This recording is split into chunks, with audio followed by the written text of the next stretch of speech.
ഒരുത്തന് മലയുടെ കരുത്താണ്, മറ്റൊരുത്തനൊരിടി മിന്നൽ കൊടിയാണ്. വലിയവൻ ഒരു കരിമ്പുലിയായാൽ ഇളയവനിടയുന്ന കരിയാകും.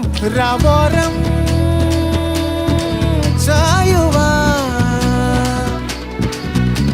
ഒന്നാണേ